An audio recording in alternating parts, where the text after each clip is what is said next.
Bhagavad Gita, Gita Mahatmya, Chapter 18. Parvati said, "My dear husband, you have told me the glories of the 17th chapter of the Srimad Bhagavad Gita. Now kindly relate the glories of the 18th chapter of Srimad Bhagavad Gita." Lord Shiva said, "O daughter of the Himalayas, Parvati, please listen to the glories of the 18th chapter of Srimad Bhagavad Gita, which is higher than the Vedas and the giver of unlimited bliss. When it enters into one's ears, it destroys all material desires. For the pure devotee, it is the divine nectar. It is Lord Vishnu's very life, and it is a solace to the hearts of Lord Indra and the demigods, as well as the great yogis headed by Sanak and Sanandan.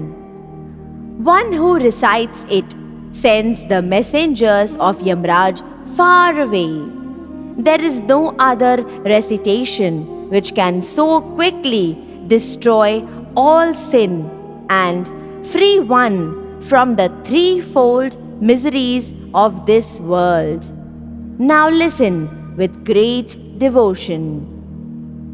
On the topmost peak of Mount Meru is Amravati, which was built by Vishwakarma.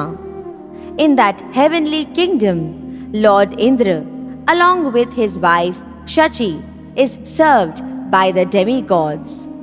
One day, while Lord Indra was sitting peacefully, he saw that one very beautiful person had arrived there, whom the servants of Lord Vishnu were serving.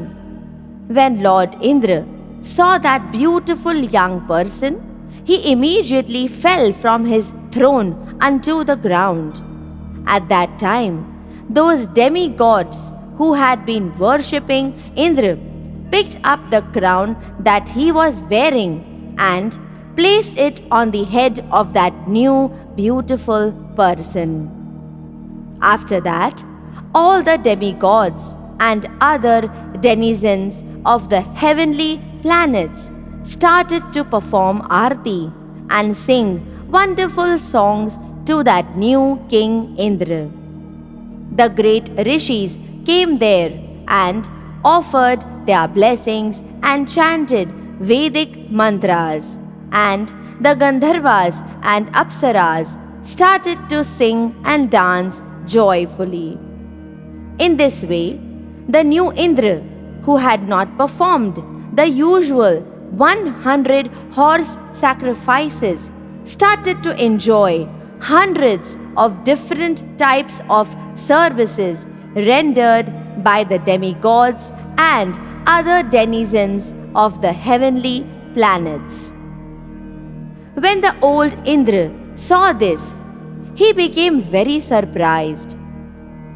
He started to think to himself, "This person here has never built wells or dug kunds or planted trees for the welfare of others, and when there were droughts, he did not provide grains in charity. He never performed any fire sacrifices or great charities in the holy places. So how has he managed to attain my seat?"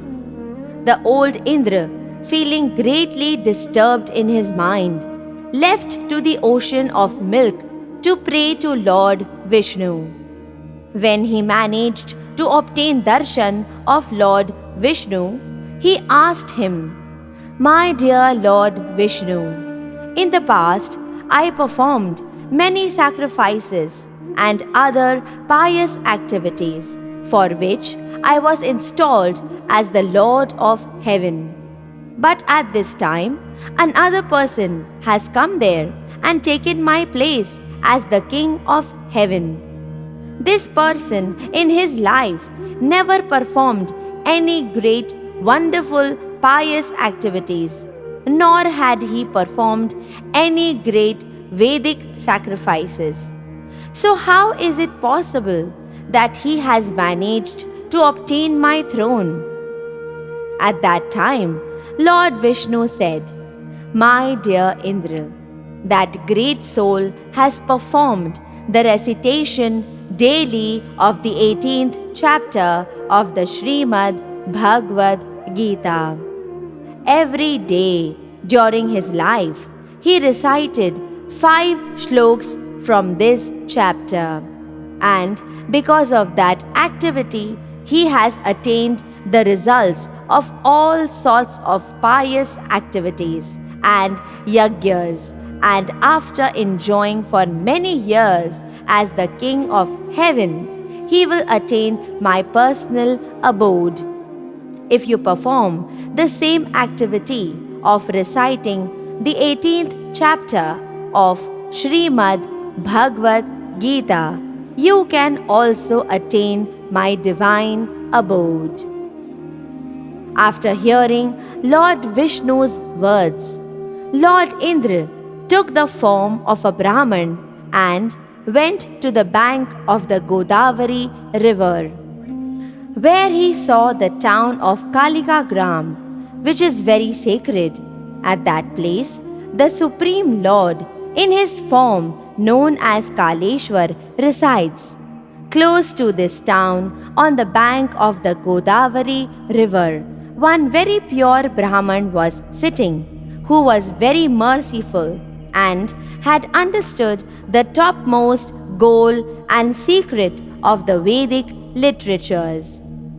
Daily, he would sit at that spot and recite shloks of the 18th chapter of Srimad Bhagavad Gita. When Lord Indra saw him, he became very happy.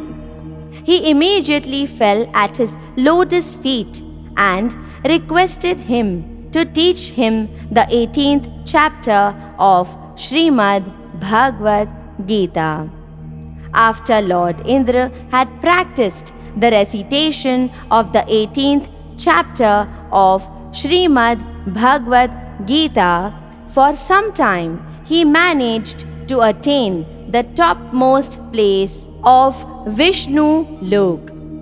When he attained that place, he realized that the pleasure he had enjoyed as King Indra, along with the demigods, was nothing in comparison.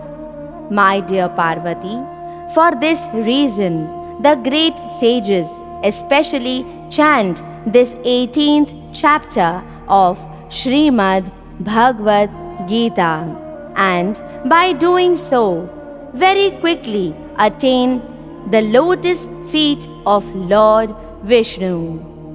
Anyone who hears or studies this Gita Mahatmya very quickly destroys all sins which he has accumulated, and that person who remembers this discourse with great faith attains the results of all kinds of pious activities and great sacrifices, and after enjoying all worldly opulence, attains the abode of Lord Vishnu.